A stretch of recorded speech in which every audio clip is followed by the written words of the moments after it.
Today we will discuss constitutional development till 1858 Act.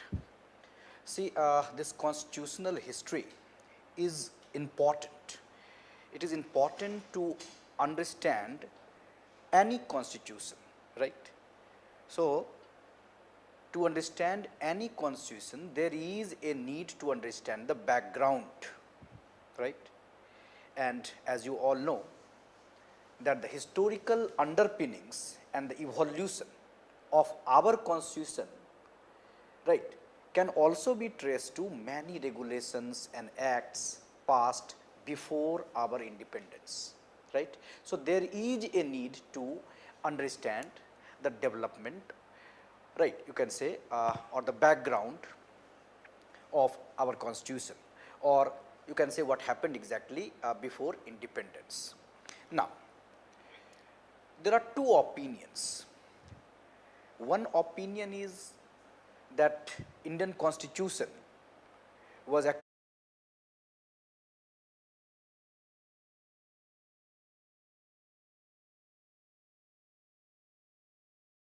actually the product of British Raj, but some historians, some political scientists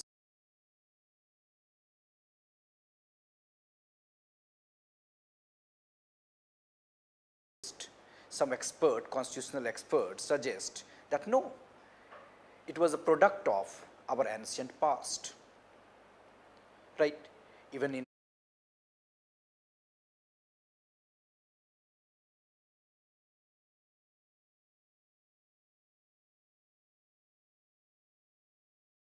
the Vedic literature, Buddhist literature, Mahabharata, right, you have many evidence regarding, the republican character, democratic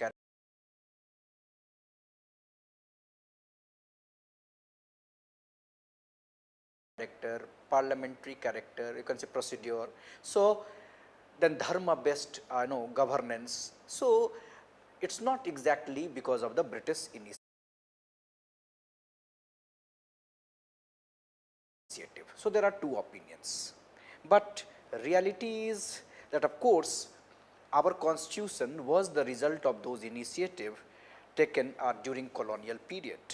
But to say that every constitutional drive was initiated by the Raj is totally unfounded, right. So, of course, they contributed, but those tradition, right, was dependent, or you can say based on, right, our history and tradition, right. So, we have to understand this. Now, before I give you how, right, you can say our constitution developed and how different laws, regulations, acts contributed in it, there is a need to understand, you can say brief, history of, the colonial period. As you know that, right, East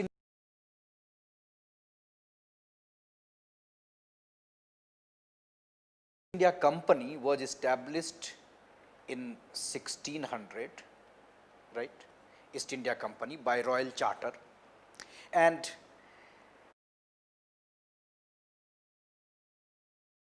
gradually, right, the power and privilege of this company were enlarged, right. So, power and privilege of the company were enlarged by many, you can say charter, like 1661 charter, 1669 charter, 1777 charter, 1683 charter, then 1726 charter. These charters also contributed, right, they extended, they expanded the power and privilege of the company. Like for example, right, for examination point of view also, like some development are relevant here. Like in 1677, you will see that company was given, right, the right to issue its own coins. Then in 1683, charter, empowered the company to declare war and, even you can say enter into treaties. So, this kind of privilege was given to the company, and then very important, in 1726, one more privilege given, one more power given to the company, that the presidency is given power, right, presidencies, right, that time the presidency is given power to make bylaws, rules and ordinances in conformity with the English laws. So gradually their power and privilege expanded, companies' power expanded. Is it okay? So they were the trading company.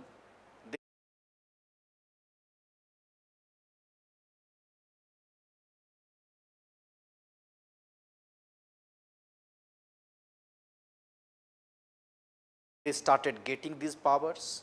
They gradually, you can say, they started becoming, ambitious. And then after,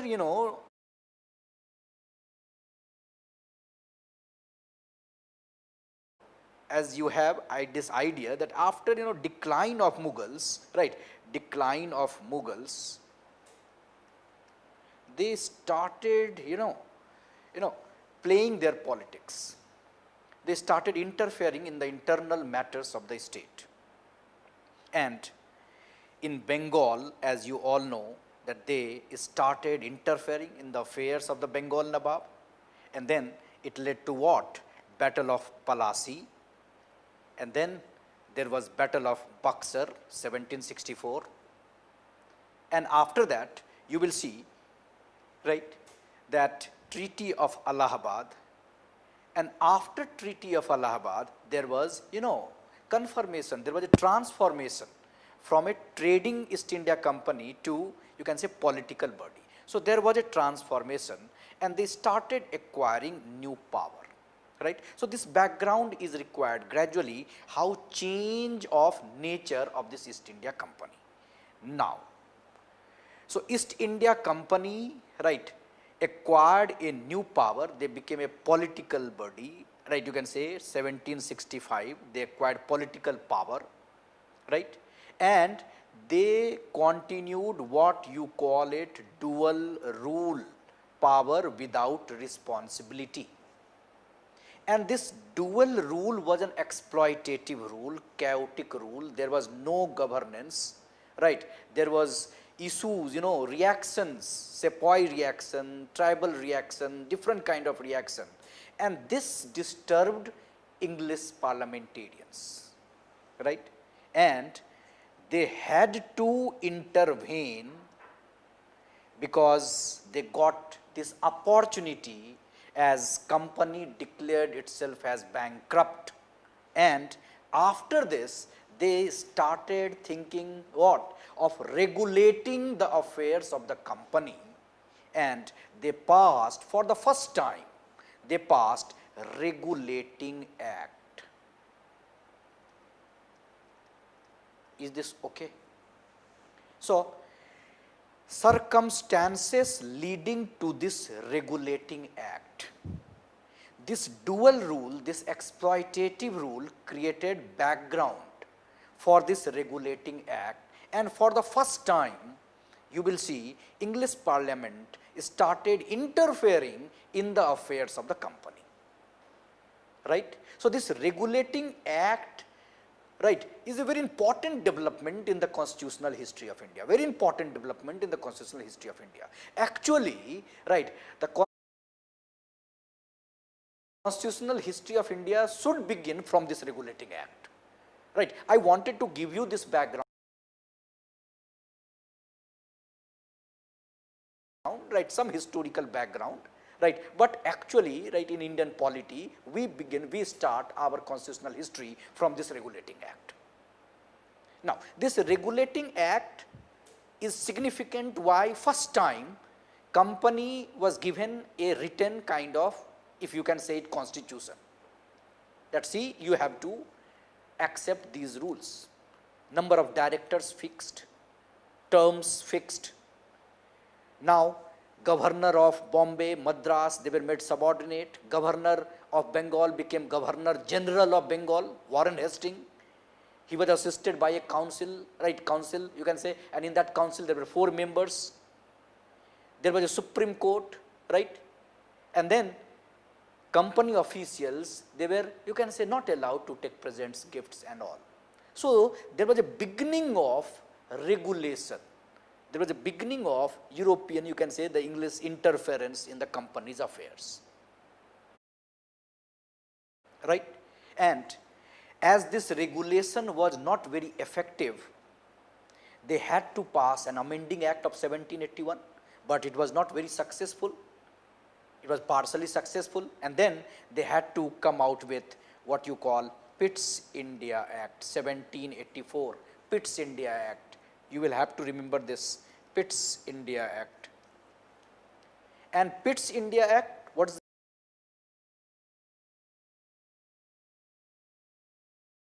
the background?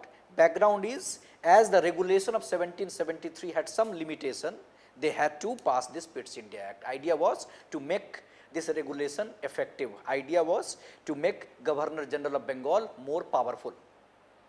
What they did in 1784, they divided the function of this India Company.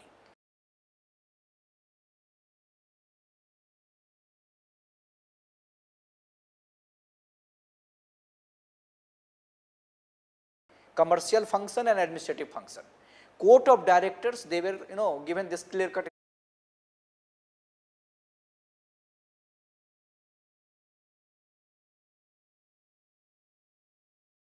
instruction that you are supposed to look after, you can say, commercial function, and then the board of control, right, they were given this power to, you can say, look after the administrative function, right. So Pitt's India Act clearly divided this kind of, again there was a beginning of what you can say dual rule again in 1784 Pitt's India Act, and gradually you will see that they started, right, controlling the affairs of the company. Then after 1784, you will see that again, right, different provisions, and gradually they started controlling the affairs of the company. So you will see that gradually the different act like 1793 Act, then Charter Act of 1813, then Charter Act of 1833, then Charter Act of 1853. So gradually you will see the different development, right, and then 1813 there was an attack on the monopoly of the company, right. So except trade and you can say trade with China, you will see that their monopoly attacked, and finally in 1833 you will see that there was the final end of their monopoly, and now there was total centralization now. Now law member was added in 1833, and now they started thinking of even legislation also. So there was a beginning.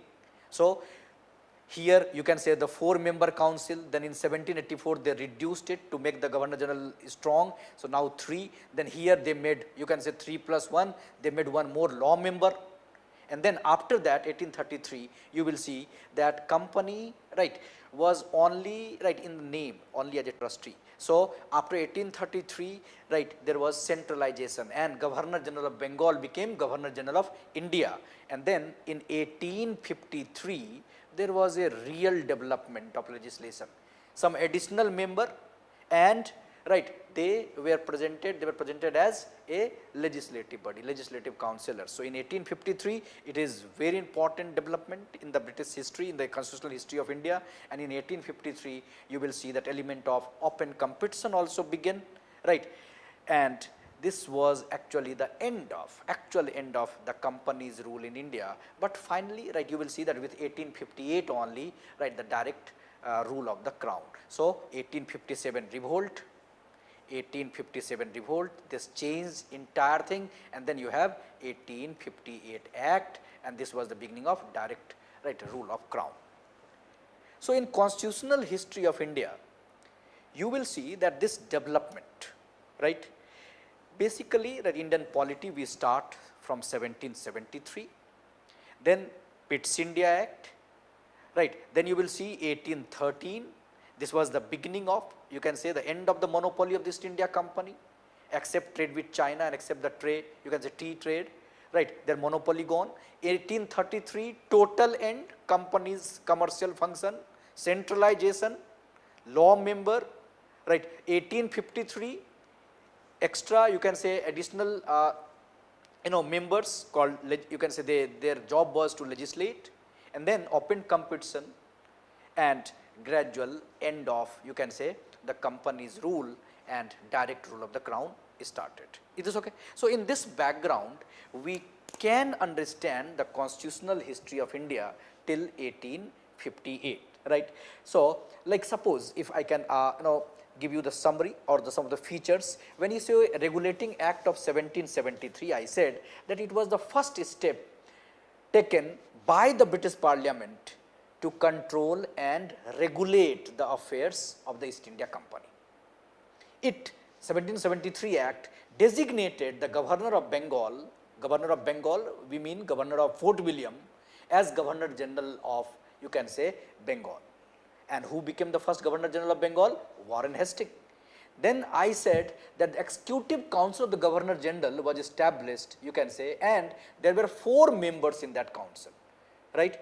There was no separate legislative council, I told you. In Regulating Act, there was no separate legislative council, right. This concept will start coming in 1853 Act. Then in the under the 1773 Regulating Act, you will see that there was a subordination of the Governor of Bombay and Madras, but you know that this subordination was not complete, right. And then you will see that Supreme Court was also established at Fort William in Calcutta, right, in this Regulating Act. And who became the first Chief Justice? MP. Justice MP became the first Chief Justice. And then you have to remember that this Regulating Act prohibited servants of the company from engaging in any private trade or accepting bribes from the natives. Is this okay? Done? So, these are some of the important features of Regulating Act of 1773. But this act had some problem. What kind of problem? There was some jurisdiction, you can say problem, some you can say confusion regarding the jurisdiction of the Supreme Court and Governor General. There was some problem, right, between Governor General and different governor. There was some problem, right, between, you can say, right, these council member and their jurisdiction, right. So, there were some confusion, and because of it this regulation was not very effective, and therefore they had to, you can say, pass an amending act in 1781, and finally they passed Pitt's India Act of 1784.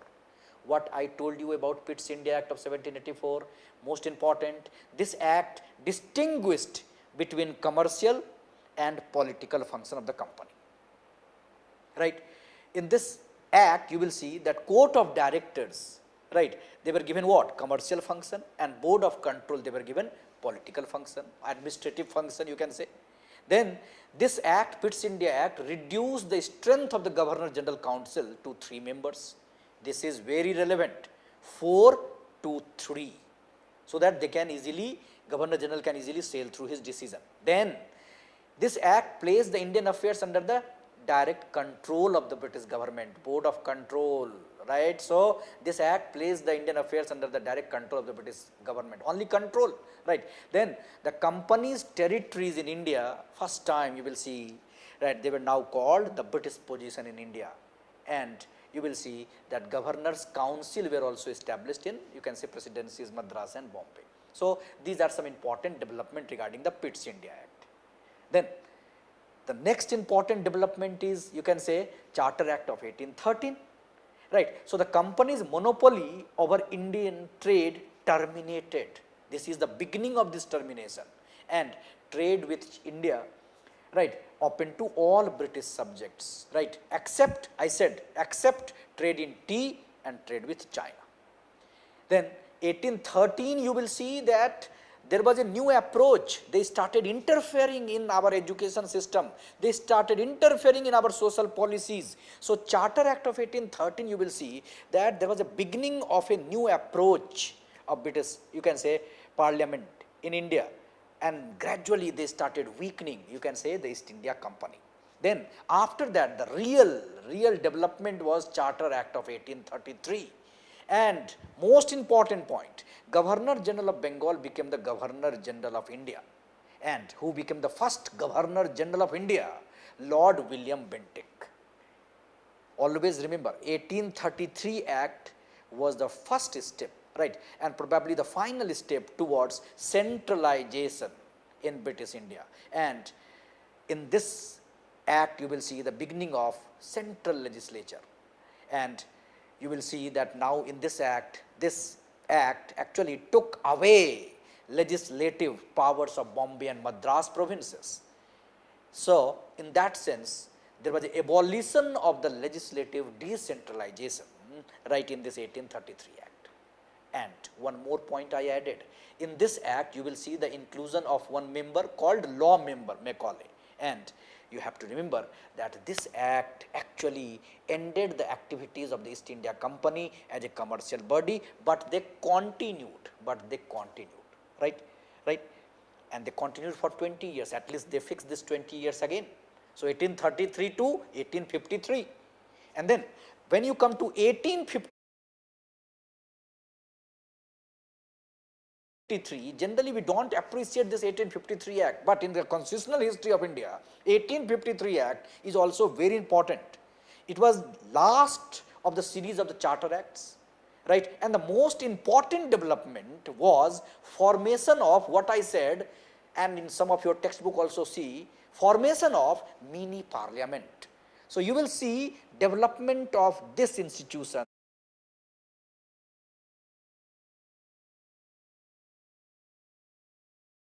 in 1853 Act, right. So, what all you have to remember in 1853 Act? First point, that the legislative and the executive function of the Governor General Council was now separated. Legislative and executive functions was now separated, and there was inclusion of additional members to the Governor General Council. Additional members, 6 additional members to the Governor General Council, which was to act as legislative council, right. Now, you can say, you have to remember that this act is known for depriving the company, particularly the Court of Directors, of its right to appoint and recall official in India. And now, this act introduced what? A system of open competition, right, as the basis for the recruitment of civil services in, you can say, in India. So, this is very important, open competition for the first time in 1853 Act. And then one more point, it allowed company to retain the possession of Indian territories on trust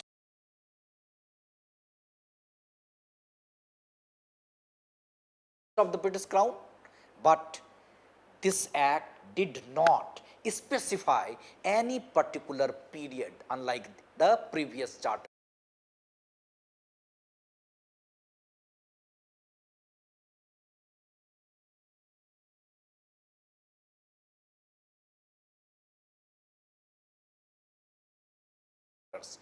Like, you will see that 20 years, right, was generally, right, there.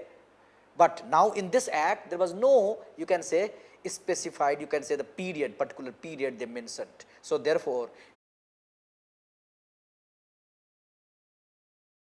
you will see that it was actually the end of the company, and then 1857 revolt